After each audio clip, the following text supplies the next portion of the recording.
कृषि प्रदेश इकाई भाग 1 में हमने विठल सिंह द्वारा कृषि प्रदेशों का वर्गीकरण किया था, जिसमें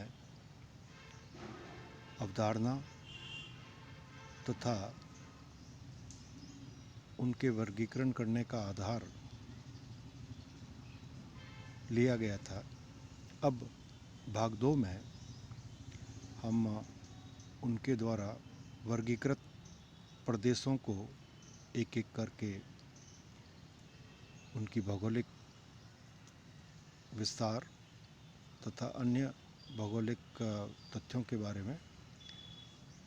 बात करेंगे। जैसे इस स्लाइड में विठल सिंह के द्वारा सभी 13 प्रदेशों का इस तरह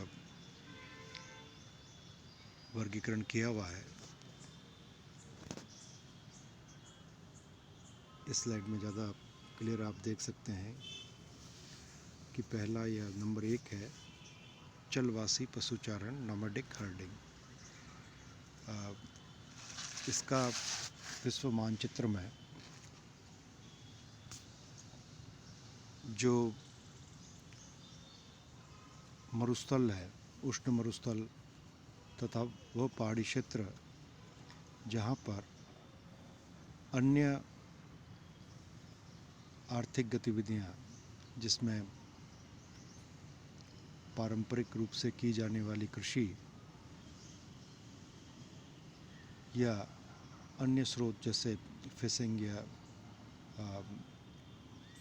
वन से कंदमूल इकट्ठा करना या आखिर इन सब का जलवायु की विषमता के चलते बाध्यता है, तो वहाँ पर इस तरह का व्यवसाय प्राय जीवन उपार्जन के रूप में किया जाता है। और इस मानचित्र को और ज़्यादा क्लियर नंबर 1 जो यहाँ दिखाई इस मानचित्र में जो आपको संकेत में नंबर 1 है, ये उत्तरी अफ्रीका के सहारा मरुस्थल तथा अरब का मरुस्थल तथा पश्चिम एशिया जो ईरान, बलूचिस्तान या थार मरुस्थल तक उत्तर पूर्व में मध्य एशिया तक का विस्तार पूरा क्षेत्र है। इसके अलावा अफ्रीका का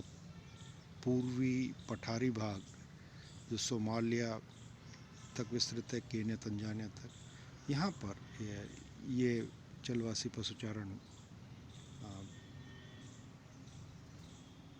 जिसमें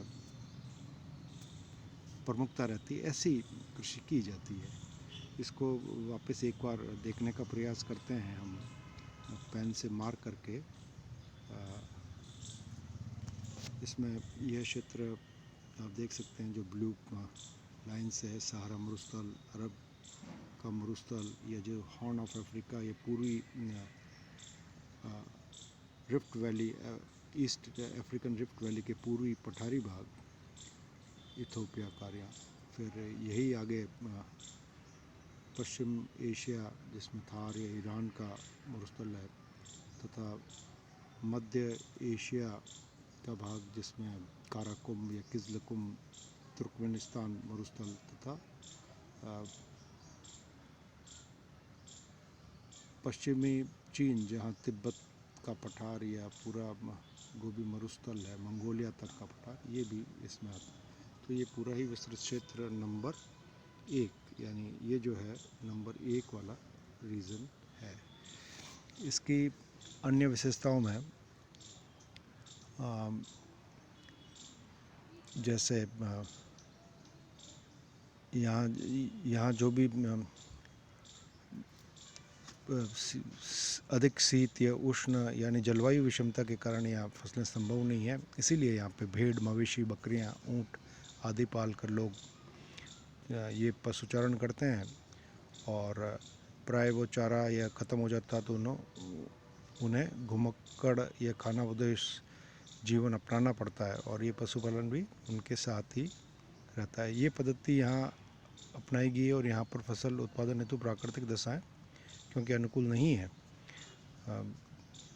और इसीलिए जगह बदल कर उन्हें घास व चारा नई जगह पे मिल जाता है और ये लोग पशुओं को लेकर एक स्थान से दूसरे स्थान की ओर पलायन कर पानी की खोज करते रहते हैं। पशु ही इनकी संपत्ति है और भोजन व वस्त्र का मुख्य स्रोत भी है। ये पशुओं के साथ अपने निवास गृह जिसमें तंबू को लेकर चलते हैं। इस पद्धति के कबीलों में कजाक जनजाति, किर्गिज़ या लैप या मंगोल आदि जनजातियाँ आती है। एक स्थान पर पड़ाव डालने की अवधि चारे या पानी जितना उपलब्ध है उस पर निर्भर करता है और इनके साथ अस्थायी सेटलमेंट या अधिवास भी होते हैं और अनुकूल दशाएं ख़त्म हो उससे पहले ये अपना सभी सामान सहित एक जगह से दूसरी जगह प्रस्थान कर जाते हैं, स्थानांतरित होते रहते हैं। इस प्रकार के जीवन यापन की क्रियाएं स्थायी एवं विकसित चारागाह बनाने से या कुछ स्थायी जीवन यापन करने से कम हो रही है और इस और वहाँ की जो भी संबंधित सरकार है वो स्थायित्वता प्रदान करने के लिए भी प्रयासरत है और इस कारण लगातार ये क्षेत्र अब कम होता जा रहा है, जिसमें दूसरा पॉलिटिकल कारण भी है क्योंकि पहले सीमाओं को पार करके मरुस्थल या इस तरह के सीमांत क्षेत्र में उनकी कोई रोक टोक नहीं थी, लेकिन अब वो सीमित होने के कारण शायद स्थायित्व की व्यवस्था भी है। चलवासी पशुचारण पद्धति में पश्चिम में अफ्रीका तथा मध्य एशिया, देश तिब्बत, मंगोलिया जो क्षेत्र सम्मिलित है, वहीं अमेरिकी देश है तथा ऑस्ट्रेलिया में कुछ स्थानों में ऐसी पद्धति वाले प्रदेश में भी व्यापारिक पशुपालन विकसित हो गया है। यानी condition geographically climatic condition same है, लेकिन अमेरिका या ऑस्ट्रेलिया में यही पशुचारण स्थायी तथा स्थायी रूप से या व्यापारिक पशुपालन के रूप में कन्वर्ट हो चुका है 20वीं शताब्दी में। आगे के भाग में हम अन्य जो कृषि प्रदेश है उनके बारे में विस्तार से बात करेंगे।